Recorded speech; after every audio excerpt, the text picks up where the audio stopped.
Second day of life है इसका। सबसे पहले हैंड को सैनिटाइज करना है। और इसकी कंप्लेंट ये थी कि ये बच्चा वॉमिटिंग के साथ आया है ना, परसिस्टेंट वॉमिटिंग इसको हो रही थी 3 to 4 एपिसोड। इसका हमने फॉर्मल एग्जामिनेशन करना है और इसमें देखते हैं कि कोई चीज़ अब नॉर्मेलिटी नज़र आती है कि नहीं। ओवरऑल अगर बेबी को देखें माशाल्लाह बहुत हेल्दी बेबी है और इसका वेट भी गुड साइज़ लग रहा है। नॉर्मल रूटीन के बच्चों से इसका वज़न ज़्यादा लग रहा है और इसकी जिसामत ज़्यादा लग रही है। ऐसा अक्सर ऐसे होता है जब मदर को प्रेगनेंसी के दौरान डायबिटीज़ हो, शुगर हो, तो उसकी वजह से बिग साइज़ बेबीज़ हो सकते हैं, लेकिन ये ज़रूरी नहीं है। बाज़ औक़ात कोई रीज़न नहीं होती और बच्चों का साइज़ थोड़ा सा ज़्यादा हो सकता है, लेकिन क्योंकि बच्चा वॉमिटिंग के साथ आया है तो इसलिए ये हमें ज़रूर ज़हन में रखना चाहिए कि सिर्फ जो बच्चे डायबिटिक मदर के होते हैं उनमें सिर्फ शुगर लो नहीं होती, बल्कि उनकी आंत का प्रॉब्लम भी हो सकता है। उनकी आंत सुकड़ी हुई हो सकती है, माइक्रोकोलोन हो सकती हैं और इसके अलावा और भी कॉम्प्लिकेशंस होती हैं। हाइपोग्लाइसीमिया हो सकता है, हाइपोकैल्सीमिया हो सकता है, बच्चा हाइपोथर्मिया में भी जा सकता है। बच्चे बज़ाहिर बड़े लग रहे होते हैं लेकिन उनका ओवरऑल बॉडी वो इमेच्योर होती है, जिसकी वजह से कॉम्प्लिकेशंस आ सकती हैं। अब इसको हम एग्जामिन कर लेते हैं। हेड टू टो एग्जामिनेशन और अपॉर्चुनिस्टिक एग्जामिनेशन। ये देखें माशाल्लाह वैसे तो खूबसूरत है और देखें इसने पकड़ा हुआ है बार को। अच्छा, अपॉर्चुनिस्टिक एग्जामिनेशन में ना सबसे पहले हम इसके हेड को देख लेते हैं।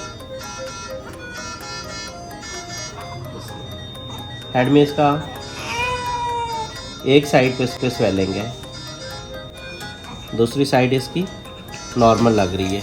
जब स्वेलिंग एक साइड पे हो ना तो ये सेफल हेमाटोमा होता है, और अगर पूरी बॉडी जिस्म पे सर पे दोनों साइड पे स्वेलिंग हो तो उसको हम कैपेट बोलते हैं। तो यहाँ पर ये मुझे स्वेलिंग नज़र आ रही है तो ये सेफल हेमाटोमा हो सकता है।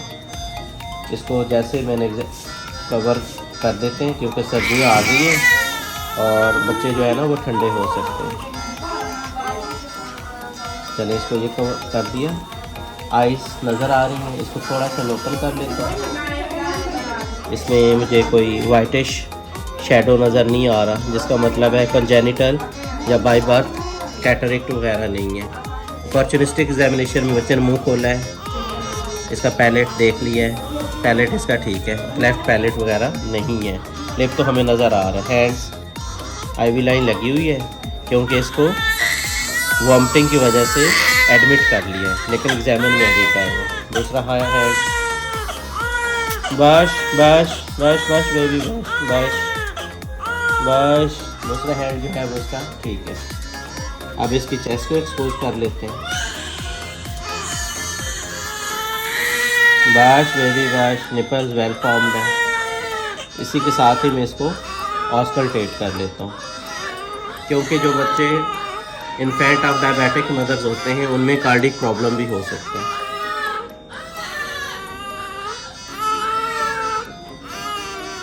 इसकी हार्ट साउंड्स नॉर्मल है, कार्डिक इशू कोई नहीं है। एयर एंट्री ठीक है, एब्डोमेन सॉफ्ट है, विसरोमेगैली नहीं लग रहा। अच्छा, ये जो अम्बिलिकल कार्ड है ना, अगर आप इसको गौर से देखें तो ये इसमें ग्रीनिश और येलोश टिंच आ रहा है। इसका मतलब है कि ये बच्चे ने मदर के पेट के अंदर मेकोनियम पास किया हुआ था। तो वॉमिटिंग की एक रीज़न मेकोनियम एस्पिरेशन भी हो सकती है, या मेकोनियम को निगल लेना, उसकी वजह से भी बच्चे वॉमिटिंग कर सकते हैं। इसको हम कवर कर देते हैं दोबारा। चलिए,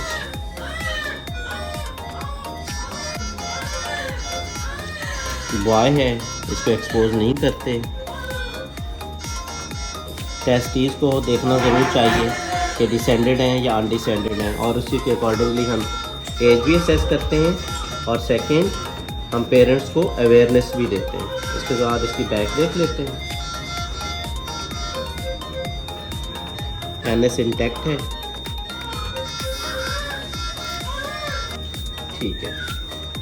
अच्छा, अब जो है ना सबसे इम्पोर्टेंट चीज़ आ गई है। अब यहाँ पर ये देखें क्रीजेस, बच्चे का जो है ना इंटीरियर सोल में भी क्रीजेज़ हैं, मिड में भी हैं और हैंड में भी है, हैंड फुट में भी। इसका यह मतलब है पाँव इसका भरा हुआ है क्रीजेज़ के। तो जो एक ज़हन में चीज़ आ रही थी कि बच्चा अगर इन्फेंट ऑफ डायबिटिक मदर है उसमें ये एलजी होगा, जेस्टेशनल एज से बड़ा होगा, लेकिन यहाँ पर मेचोरिटी इसकी कम होगी, लेकिन ये बच्चा टर्म के ऊपर है। इसलिए ये चीज़ तो ज़हन से निकल जाती है कि ये बच्चा इन्फेंट ऑफ डायबिटिक मदर है, बल्कि ये बच्चा टर्म के ऊपर है, शायद 39-40 वीक्स के ऊपर डिलीवर हुआ है, मैच्योर है। एक चीज़ जो हमें नज़र आ रही है, ये थोड़ा सा पाँव, इसकी शेप थोड़ा इनवर्ड है, तो ये पोजीशनल है मोस्ट लाइकली। जब इसको हम थोड़ा मदर्स को बताएंगे, पेरेंट्स को एक्सरसाइज के बारे में, इस तरह इसको होल्ड करके रखेंगे तो ये इसकी जो फुट का पोजीशनल जो अब नॉर्मेलिटी है ये भी ठीक हो जाएगी। और सबसे एंड के ऊपर dislocation of the hip joint, ये मैनूवर करना होता है, तो इसमें बच्चा पेन फील नहीं कर रहा, इसका मतलब है dislocation of the hip joint भी नहीं है। अब इस बच्चे के अंदर most likely reason for vomiting that is due to meconium, और ये इंशाल्लाह with the passage of time बेहतर हो जाएगा। Thank you.